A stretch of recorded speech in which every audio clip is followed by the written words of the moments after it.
Na východnom okraji Zemplínskych vrchov sa rieky Ondava a Latorica zlievajú v jeden tok. Sútokom týchto dvoch riek vzniká Bodrog, jediná rieka na Slovensku, ktorá nemá vlastný prameň toho istého názvu. V juhozápadnej časti východoslovenskej nížiny, tam, kde rieka Bodrog opúšťa územie Slovenskej republiky, leží obec Klin nad Bodrogom. Pre svoju blízkosť k rieke Bodrog je obec už od minulosti často zaplavovaným miestom. Posledné záplavy obec postihli v roku 2010.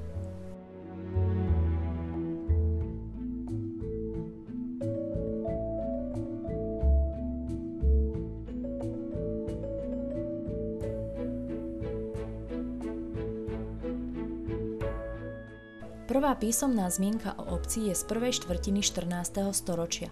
V písomnosti z roku 1322 sa spomína Castrum Bodrugzev. Obyvatelia tejto oblasti sa už od praveku zaoberali obrábaním pôdy, chovom dobytka, lovom zvery a rybolovom. Erb obce bol prijatý v roku 2006 a symbolizuje drevorúbačský motív podľa otlačku pečatidla z druhej polovice 18. storočia. O počte obyvateľov v Kline sú údaje z druhej polovice 19. storočia. V roku 1869 tam žilo 210 ľudí. V súčasnosti má obec 211 obyvateľov.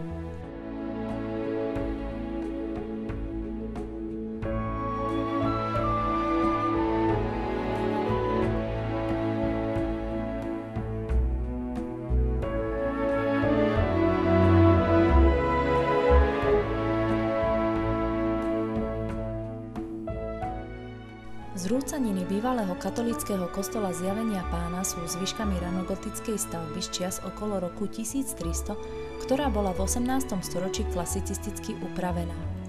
V stredoveku bol kostol kultovou stavbou, ale aj cirkevno-správnym strediskom. Umiestnenie kostola na brehu Bodroga a časté záplavy narúšali statiku stavby. Na rozhraní 19. a 20. storočia bol kostol už vo veľmi zlom stave s veľkými trhlinami na viacerých miestach. Strop sa počase zrútil a v roku 1907 bol kostol uzatvorený. Kostol je vďaka svojej nadmorskej výške 98 metrov nad morom najnižšie postavenou cirkevnou stavbou na Slovensku. V blízkosti kostola sa zachovala historická zvonica.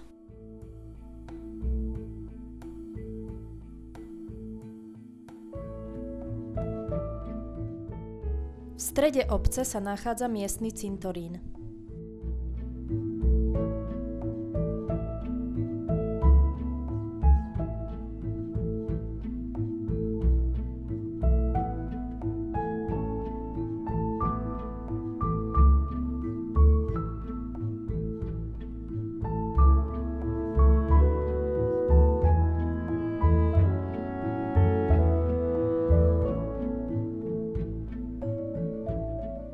Z obce je prístup k najnižšie položenému miestu v republike 94,3 metrov nad morom. Jej okolie je oázou ticha, fenoménom vodnej a močiarnej vegetácie. Nachádza sa tu prírodná pláž Torok. Okolie obce obklopuje rieka Bodrog so svojou nezameniteľnou faunou a flórou.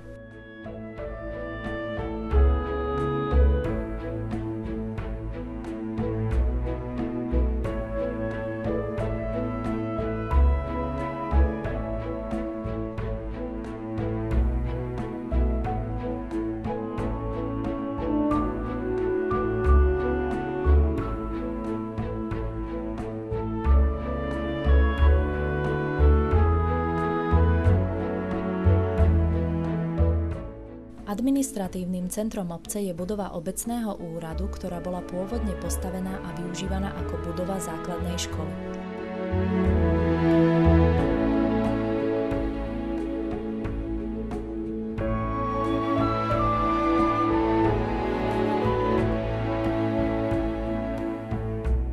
Starostlivosti o okolie obecného úradu je zo strany obce venovaná patričná pozornosť.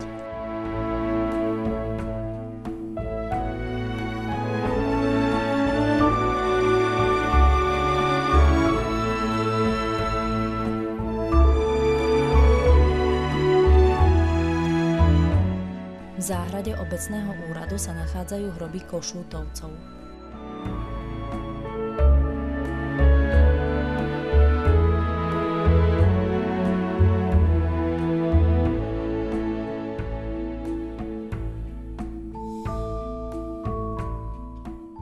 Okolím obce prechádza cyklistická vínna cesta spájajúca okolité obce.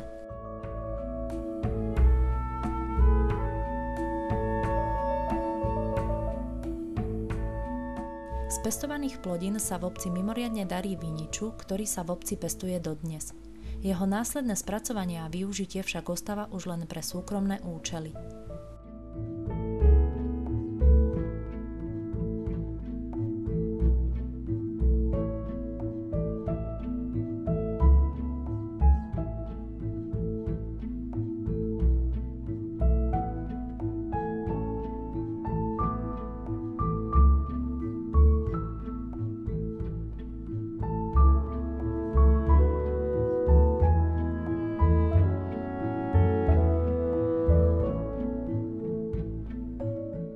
Z podnikateľských aktivít majú svoje zastúpenie na území obce nedaleký mlyn či súkromná firma zaoberajúca sa drevárskou výrobou.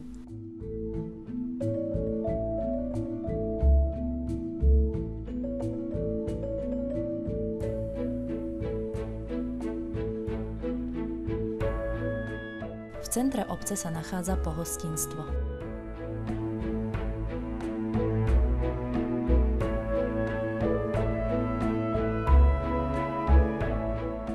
V budúcnosti je v obci naplánovaná rekonštrukcia centra obce, ktorej cieľom je zatraktívnenie okolia a vytvorenie miesta poskytujúceho vyšší štandard životnej úrovne obyvateľov.